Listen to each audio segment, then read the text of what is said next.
This is the Prophecy Project. Understanding the times, the nations in military conflicts, with Bible teacher and author Alan Bonk. Welcome. This is the 10th video in a new series of prophecy videos. It is now 2022 and things are changing all around us. By that I mean the world, its plagues and governments are going out of control. This is a study of the second book of Esdras, which is also called 4 Ezra. The videos are divided into individual chapters from the book. Some chapters will be much longer than others. Some have a lot of personal input and questions from Ezra himself. However, most of the chapters are still prophetic in nature.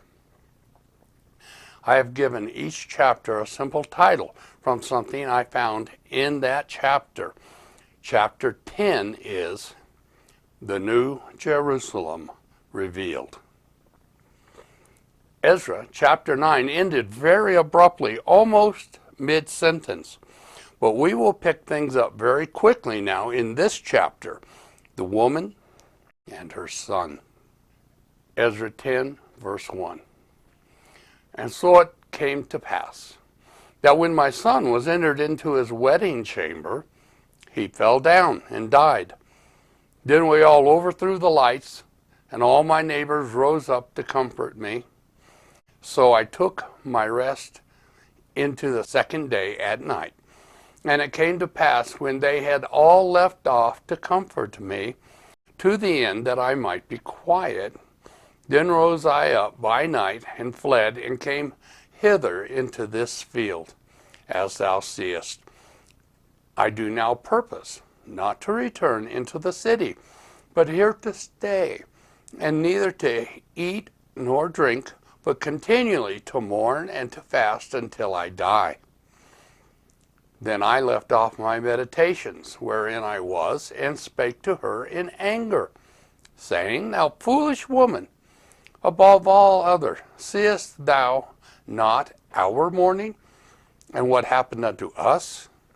How that Zion, our mother, is full of heaviness, and much humbled, mourning very sore. And now, seeing that we all mourn and are sad, for we are all in heaviness, art thou grieved for one son? For ask the earth, and she shall tell thee that it is she which ought to mourn for the fall of so many that grow upon her. For out of her came all at the first, and out of her shall all others come. And behold, they walk almost all into destruction, and a multitude of them is utterly rooted out. Who then should make more mourning than she, that hast lost so great a multitude, and not thou, which are sorry but for one? Ezra is so focused on his people, the whole nation, and the things that have happened to them, that the grief of one woman for only one son is not understood by him. It's not that he doesn't care or feel for her loss, but the desire to kill herself is over the top. He is angry that she should consider suicide and not think of the greater tragedy of all the people. Essentially, why put them through more grief? Verse 12. But if thou, the woman, sayest unto me, My lamentation is not like the earth's, because I have lost the fruit of my womb, which I brought forth with pains and bare with sorrows. But the earth not so. For the multitude present in it, according to the course of the earth, is gone as it came. Then say I unto thee, Like as thou hast brought forth with labor, even so the earth hath given her fruit, namely man, ever since the beginning unto him that made her. Now therefore, keep thy sorrow to thyself, and bear with a good courage that which hath befallen thee. For if thou shalt not acknowledge the determination of God to be just, thou shalt both receive thy son in time, and shalt be commended among women. Ezra tells the woman that if she is able to grasp the sovereignty of God and bear the pain of this life, keep the sorrow to herself, she will receive her son back after death. She will also be commended and honored, basically, in heaven by God. Let's go to verse 17. Go thy way then unto the city to thine husband. And she said unto me, that will I not do.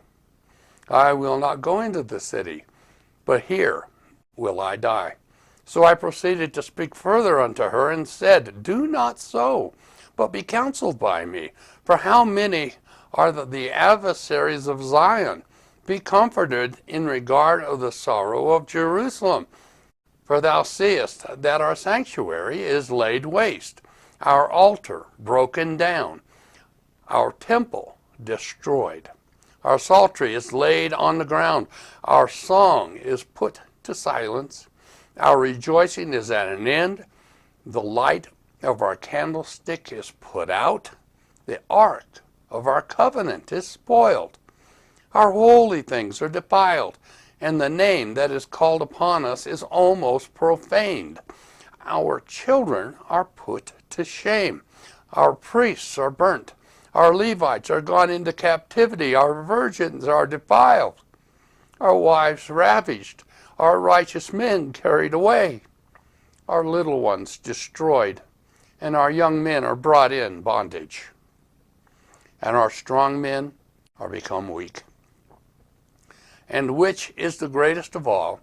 The seal of Zion hath lost her honor. For she is delivered into the hands of them that hate us. And therefore shake off thy great heaviness, and put away the multitude of sorrows, that the mighty might be merciful unto thee again. And the highest shall give thee rest and ease from thy labor. I find it strange, a strange way, to comfort someone in their grief by reminding them of all the other sorrows that they have experienced over the past 30 years. After all, these things that she and everyone else have suffered have not ended or gotten better. Ezra is still grieving over the destruction of Zion and all that she stood for. But, as we will see in the next verses, God is bigger than our circumstances. Verse 25, and it came to pass while I was talking with her, behold, her face upon a sudden shined exceedingly, and her countenance glistened, so that I was afraid of her, and mused what it might be. The transformation of this woman is to be transfigured. It would have been similar to what happened to Jesus on the high mountain. I'll read it from Matthew 17, 1 and 2. After 6 days, Jesus taketh Peter, James, and John his brother, and bringeth them up into an high mountain apart, and was transfigured before them. And his face did shine as the sun, and his raiment was white as the light. Now, on to verse 26. And behold, suddenly she made a great cry, very fearful, so that the earth shook at the noise of the woman. And I looked, and I behold, the woman appeared unto me no more, but there was a city builded, and a large place showed itself from the foundations. Then was I afraid, and cried with a loud voice, and said, Where is Uriel the angel, who came unto me at the first? For he hath caused me to fall into many trances, and mine end is turned into corruption, and my prayer to rebuke. And as I was speaking these words, behold, he came unto me, and looked at me. And lo, I lay as one that had been dead, and mine understanding was taken from me, and he took me by the right hand, and comforted me, and set me upon my feet, and said unto me, What aileth thee? And why art thou so disquieted? And why is thine understanding troubled, and the thoughts of thine heart? And I said, because thou hast forsaken me. And yet I did according to thy words. I went into the field, and lo, I have seen, and yet see, what I am not able to express. Ezra has been, and is still seeing, a great city. It is very big, and he is looking up at it from the foundations. He is overwhelmed by the spectacle. At this time, he realizes that he is alone at the scene and collapses on the ground and becomes like a dead man. He is actually hiding, at least mentally, from what has just happened. Maybe it'll just go away. But no, Uriel comes and picks him up and comforts him. He is still seeing the city. It has not gone away. He is so shaken that he cannot begin to describe what he is seeing. Let's go to verse 33. And he said to me, stand up manfully, and I will advise thee. Then said I, speak on, my Lord, in me, only forsake me not, lest I die frustrate of my hope. For I have seen that which I knew not, and hear that I do not know. Or is my sense deceived, or my soul in a dream? How therefore, I beseech thee, that thou wilt show thy servant of this vision. There are two interesting points in these verses. First, Uriel is very direct to Ezra concerning his mental state. He essentially says, stand up like a man. He says, stand up manfully. The second point is that Ezra is both seeing things that he cannot explain and also hearing things he doesn't know. I personally wish that Ezra had tried to explain what he was hearing. What was so disturbing or foreign to him? He questions whether or not the sounds are part of a dream. As it is, we will never know, at least not from this book. Verse 38. He answered me then and said, hear me, and I shall inform thee and tell thee wherefore thou art afraid. For the highest will reveal many secret things unto thee. He hath seen that thy way is right. For thou sorrowest continually for thy people, and makest great lamentation for Zion. This, therefore, is the meaning of the vision which thou lately sawest. Now, the Lord is going to give Ezra the interpretation of the vision which he had just seen, the meaning of the vision. He explains that God will do this for him because his ways are right before the Most High. He also tells Ezra that he, Ezra, is afraid because these are secret things, the secret things of God. Verse 41. Thou sawest a woman mourning, and thou beganest to comfort her. But now seest thou the likeness of a woman no more. But there appeareth unto thee a city builded. And whereas she told thee of the death of her son, this is the solution or the interpretation. This woman, whom thou sawest, is Zion. And whereas she said unto thee, even she, whom thou seest as a city builded. Whereas I say, she said unto thee that she hath been 30 years barren. Those are the 30 years wherein there was no offering made in her. But after 30 years Solomon builded the city and offered offerings, and then bare the barren son. And whereas she told thee that she nourished him with labor, that was the dwelling in Jerusalem.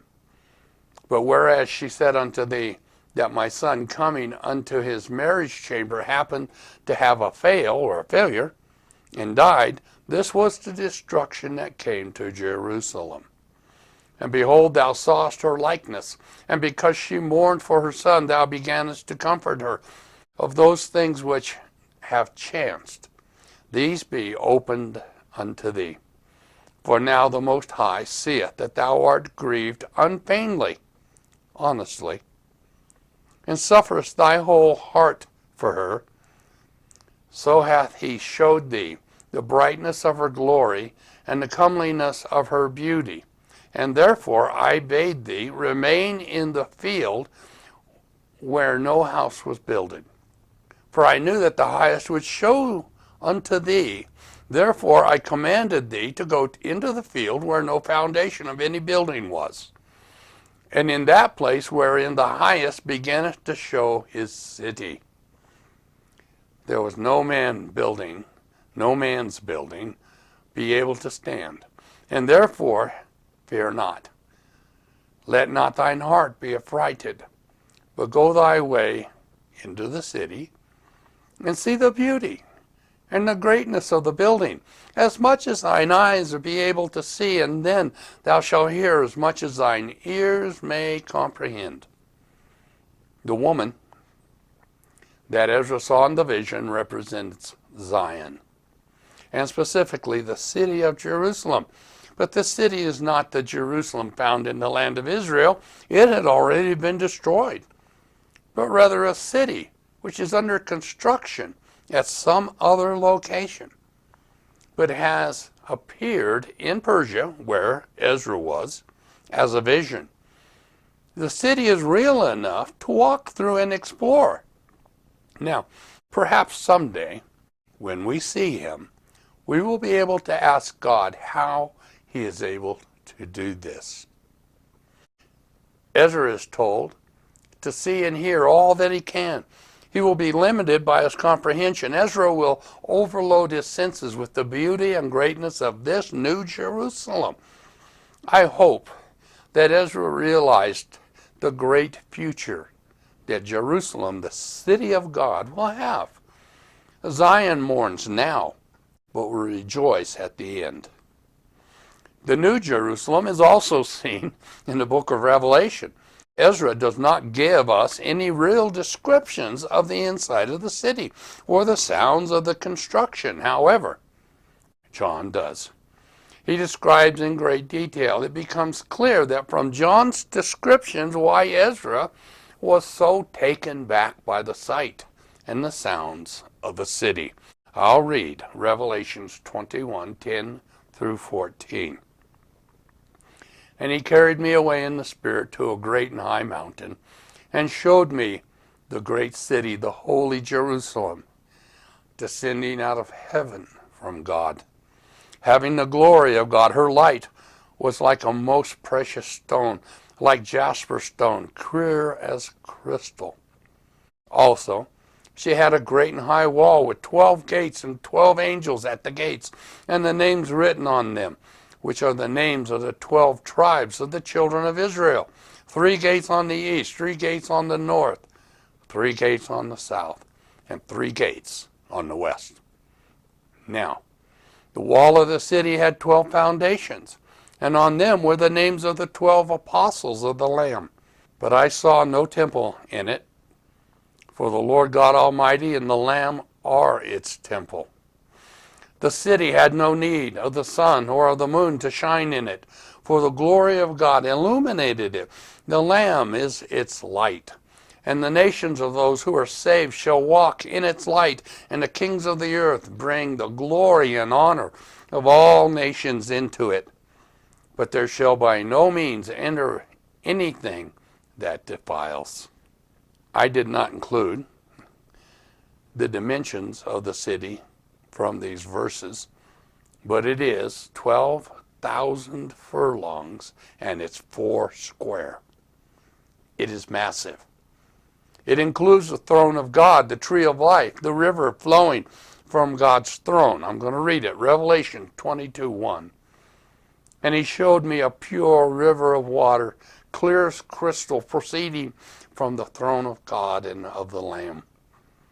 And in the middle of its streets and on either side of the river was the tree of life, which bore 12 fruits, each tree yielding its fruit every month.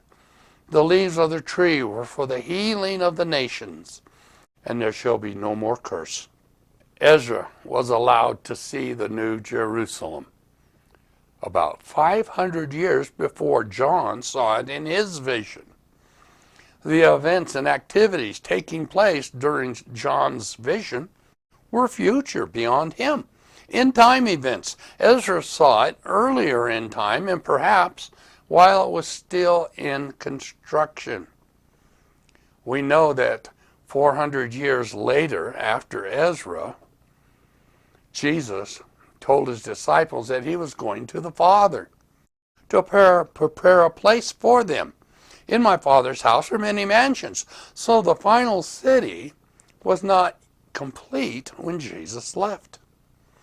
The final verses of this chapter are promises from God to show Ezra more visions.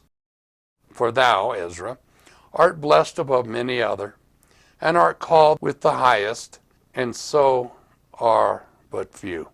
But tomorrow at night thou shalt remain here, and so shall the highest show thee visions of the high things, which the Most High will do unto them that dwell upon the earth in the last days. So I slept that night, and another like as he commanded me. This is the end of chapter 10. You can go to the next chapter in the series and continue to verse 11, chapter 11, or any other chapter you wish. I want to thank you for watching. This was only one session of many. Be sure to continue watching the Prophecy Project series. If you would like to read more information on this subject, you can find Alan's books on Amazon.com.